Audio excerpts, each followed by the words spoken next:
Governor Gary Johnson, thanks for being here. Yeah, Doug, thank you very much.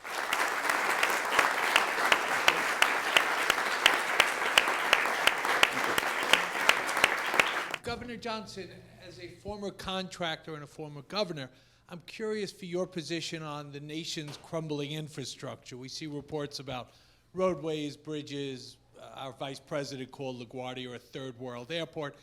If you were elected president, what would you do to fix the country's decaying roads and public structures?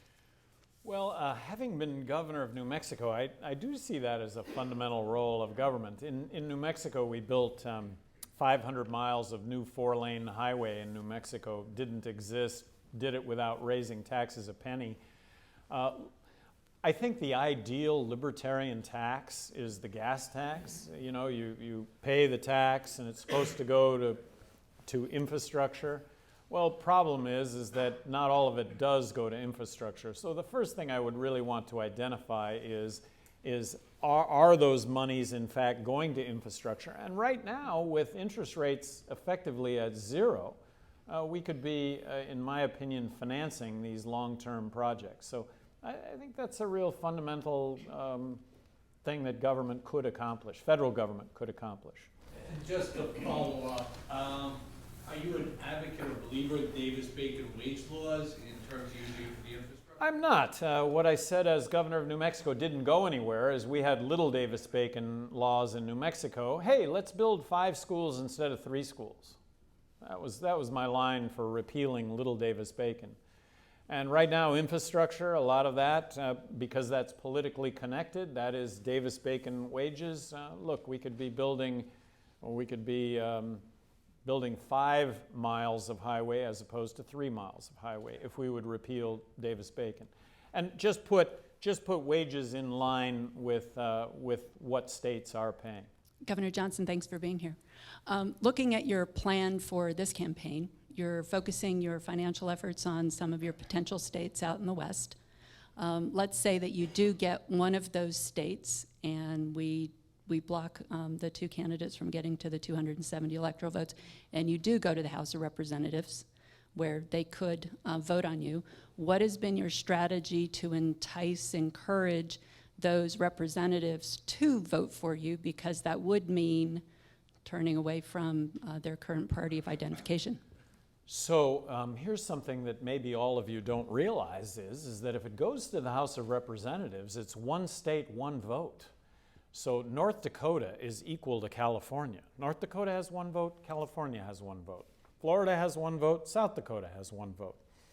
If it goes to the House of Representatives and it goes beyond 1 ballot, I would be the next president of the United States, because I would be the only compromise candidate, believing that Democrats will never cross over the line to vote for Trump. Republicans will never cross over the line to vote for Clinton. Now that's if it goes beyond 1 vote. Governor Johnson, since we're here at a major public university, a question that faces many students like myself is the looming student debt crisis. If you were elected president, what would you do?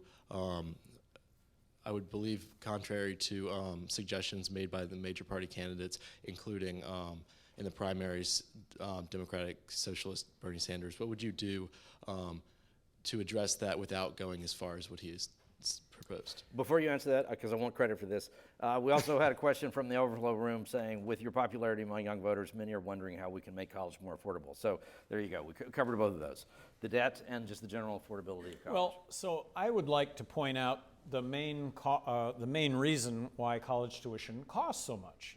It's because of guaranteed government student loans. If guaranteed government student loans were to have never existed, I'm going to guess that college tuition today would be half of what it is. It's crony capitalism. It's government picking winners and losers. In this case, it's skewing the demand supply. With regard to student debt, I think students have been sold a bill of goods here. Graduating from college with a home mortgage, without the home, I would be open to a bailout of student loans from the standpoint of reducing the interest rate paid on the student loan. Like I say, I think rule of 72. Right now, what is your interest rate? 8% on that student loan? Well, in 9 years, that principal then doubles because of the rule of 72. And it's just unfair.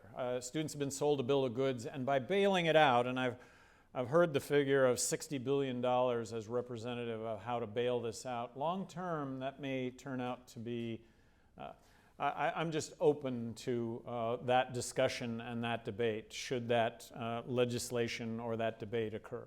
What was, you were going to say long term, that may turn out to be? Well, long term, what's the effect of this is the second largest category of debt and of any category of debt is student loans. What's the effect of that going? You can't declare bankruptcy. You can't ever get out from under this debt. You come back to, and you may have faced this situation. You say, I can't afford college. Well, yeah, you can, because you can get a guaranteed government student loan. Well, if that were to have never existed, if that were to have never been an option, I guarantee you that college tuition today would be a lot less than what it is, because colleges and universities want to fill up their classrooms. And they've just been immune to the efficiencies that they would have had to have adopted. So obviously you're an advocate for immigration in the U.S., and I'm kind of interested to hear on what your stance would be in terms of the Syria immigration issue, just because obviously in a westernized view, it's hysterical. I guess it's hysterical. It's like a good way to put it. So how would you confront that with American citizens? And if you are advocating for immigrants, how would you ensure that they're not discriminated against, or what would we be doing to ensure the vetting process is thorough for the safety of Americans? Well, I think that we should make it as easy as possible to get a work visa. Don't put the government in charge of quotas, and a work visa should entail a background check and a Social Security card that taxes get paid. They're not murderers and rapists. They're more law-abiding statistically than U.S. citizens. They're not taking jobs that U.S. citizens want. It's not an issue of lower pay unless it's an issue of language, and they're the first ones that recognize this. And I am speaking as a border governor. I'm speaking as a border governor to Mexico. This is something we should embrace. The Wharton School of Business, let's see, that was Donald Trump's alma mater, about a month ago came out with an analysis of increasing immigration by 50%. That would have a dramatic positive impact on the economy. They're driving the economy. They're buying things. They're buying homes. They're paying into the system. But anyway, that would have a dramatic positive impact on the economy. Limiting immigration would have a negative impact on the economy. Allowing for high-skilled workers only to come into this country would have a small positive impact. So you said you don't believe that government can provide greater income inequality. But if you look at Western European countries like Sweden, like the Netherlands, they have very big governments with also a lot good income equality, good healthcare, better equality of opportunities. How do you square that with your beliefs? Well, one of the advantages that Europe has is that we've been paying for the defense of Europe. And so I'd like to see equality among our NATO allies to contribute 2% of their GDP, which is something that they've agreed to, or they've agreed in principle to do, but haven't in fact done. So I think that we've actually subsidized health care and those programs in Europe. To what extent, I can't say for certain, but we are a contributing factor to that phenomenon. One issue that no politician seems to want to deal with nowadays is Social Security, but something needs to be done to address the fiscal problems it presents. Would you be in favor of privatizing Social Security? So hold on your answer to that. Let's get a second one. Let you deal with both of them. Hey, how's it going, Governor Johnson? As a veteran myself, and with a bunch of other friends who are veterans, some of whom are actually in Afghanistan right now, I was curious what you and Governor Weld's stance is on fixing the VA. My own personal experience is it's taken me about 6 months to even get word back on my GI Bill benefits. Still actually haven't gotten back to them, other than when I've called them. I also know of several friends who are Vietnam veterans who've had significant difficulties in getting health aid. And I was just curious what your and Governor Weld's stance was on that. Yeah, so Social Security, VA. So VA, look, I think that the military expenditures need to be reduced by 20%, and that still gives us a viable an invincible national defense. But when it comes to obligations to veterans, there is no price on that whatsoever, meaning we all have an obligation to all of you, which I thank you for. And to me, the solution, my father, who's 97 years old now, he just turned 97 a couple of days ago, he was Battle of the Bulge, 101st Airborne Division into Normandy before D-Day.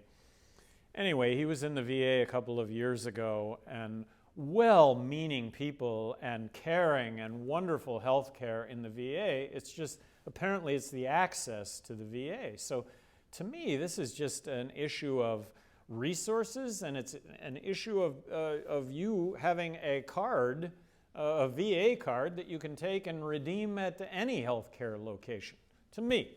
Now, as governor of New Mexico, and I think the President of the United States should be very transparent.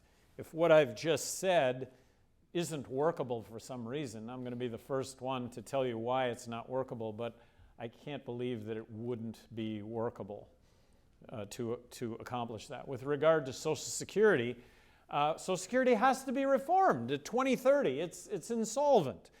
So there have to be reforms. I think that raising the retirement age is kind of a no-brainer.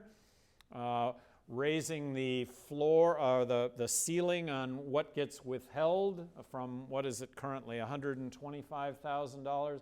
I don't necessarily view this as a tax increase. Neither Bill Weld nor myself raised taxes 1 penny in the 2 terms that each of us served. But this is a retirement program that is insolvent, and that by raising that floor to a higher level, if that would bring about solvency. I think you could also have a very fair means testing to Social Security.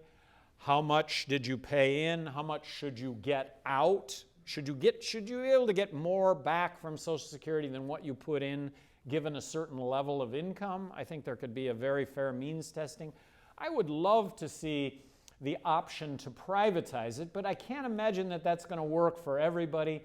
I could possibly see that a percentage of it, that Congress might pass a percentage of that you and I could self-direct.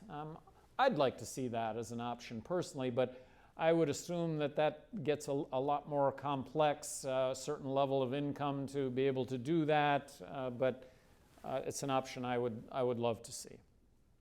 Governor, I think to keep you on schedule, we've got to call a halt to the questions there. But thank you very much. No, thank you all very much.